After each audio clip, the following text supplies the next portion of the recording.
بسم اللہ الرحمن الرحیم۔ السلام علیکم ناظرین کرام، آج کی ویڈیو میں ہم آپ کو سیدنا عمر رضی اللہ تعالی عنہ کا اپنے گورنروں سے سلوک کے بارے میں بتائیں گے کہ کس طرح سے انہوں نے اپنے دور خلافت میں گورنروں کو مقرر کیا، ان کی تقرری کا طریقہ کار کیا تھا اور ان گورنروں کے اوصاف اور حقوق کا کس طرح سے خیال رکھا جاتا تھا، ان حکام کے فرائض کیا تھے۔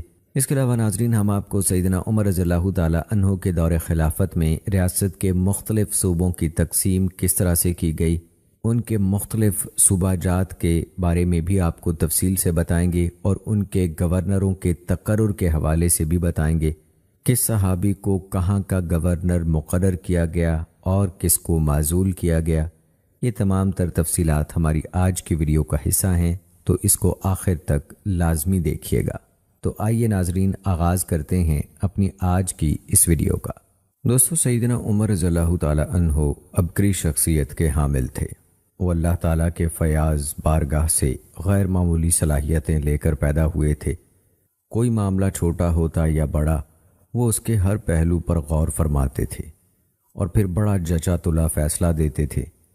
انہوں نے قصاص، حدود، تعزیرات اور متعدد قابل سزا جرائم کے سلسلے میں اپنے فقہی اجتہادات کے ذریعے سے عدلیہ میں بڑا اہم اور مؤثر کردار ادا کیا۔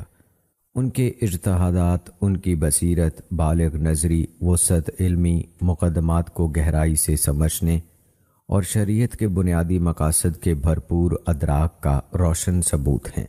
سیدنا عمر رضی اللہ تعالی عنہ کی طرف بہت سے اجتہادات منسوب ہیں۔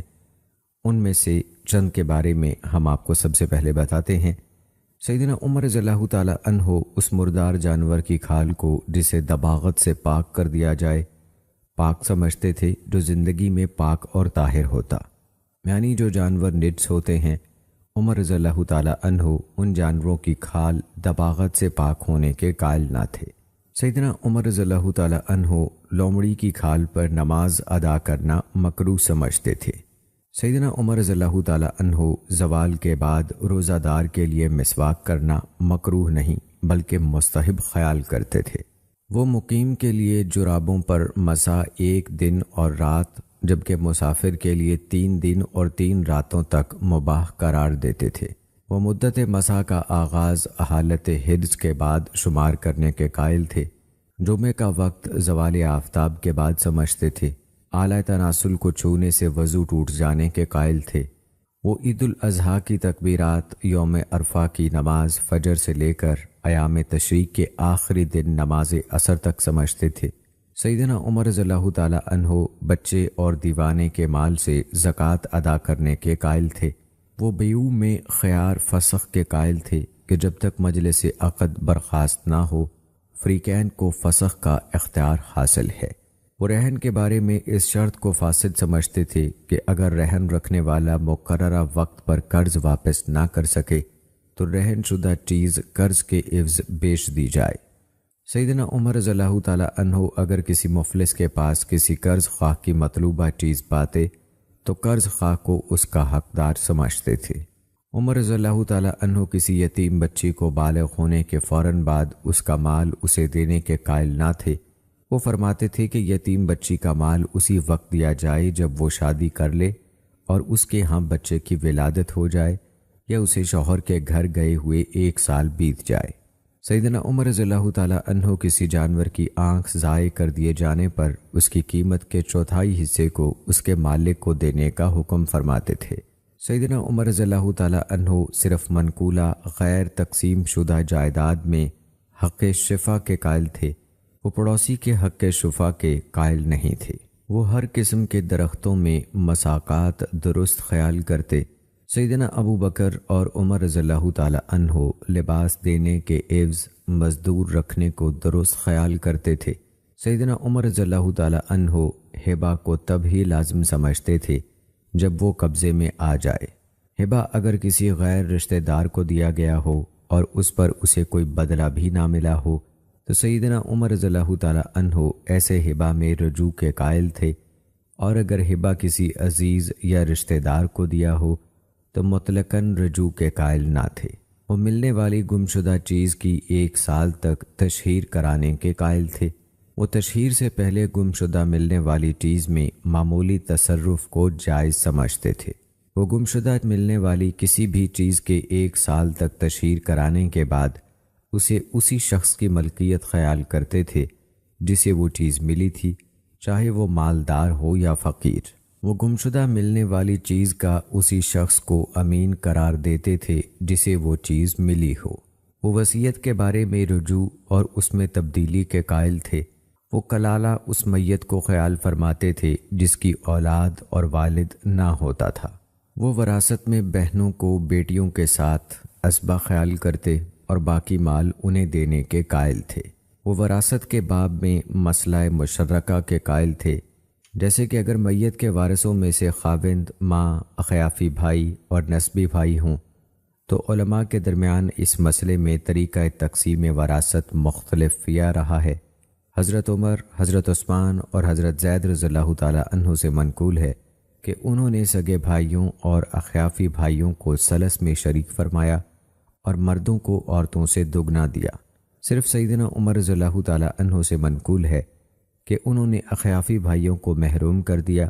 ان میں سے بعض نے بطور مثال عرض کیا، اے امیر المومنین، فرض کیجئے کہ ہمارا باپ گدھا تھا تو کیا ہماری ماں ایک نہیں ہوگی؟ یہ سن کر انہوں نے سب کو شریک کر دیا، اس لیے اس مسئلے کو المشترکہ یا الحماریہ کہا جاتا ہے۔ سیدنا ابو بکر صدیق رضی اللہ تعالیٰ عنہ اور سیدنا عمر رضی اللہ تعالیٰ عنہ دادیوں کو چاہے وہ تعداد میں کتنی ہی ہوں 1/10 یعنی چھٹے حصے میں شریک سمجھتے تھے۔ عمر رضی اللہ تعالیٰ عنہ نے میت کے ورثاء ماں، بہن اور دادا کے درمیان وراثت اس تناسب سے تقسیم فرمائی کہ بہن کے لیے نصف، ماں کے لیے باقی مال کا تیسرا حصہ، جبکہ باقی ماندہ مال دادا کو دیا۔ عمر رضی اللہ تعالیٰ عنہ نے میت کے ورثاء خاوند، ماں اور باپ کے درمیان وراثت اس طرح تقسیم فرمائی کہ خاوند کو نصف، ماں کو باقی ماندہ کا تیسرا اور باقی مال باپ کو دے دیا۔ عمر رضی اللہ تعالیٰ عنہ جب ورثاء بیوی، ماں اور باپ ہوں تو بیوی کو چوتھا حصہ، باقی کو مال کا تیسرا حصہ، جبکہ بقیہ باپ کو دیتے تھے۔ یہ دونوں مسئلے وراثت کے فن میں عمرتین کے نام سے مشہور ہیں، کیونکہ ان کا فیصلہ سیدنا عمر رضی اللہ تعالیٰ عنہ ہی نے فرمایا تھا۔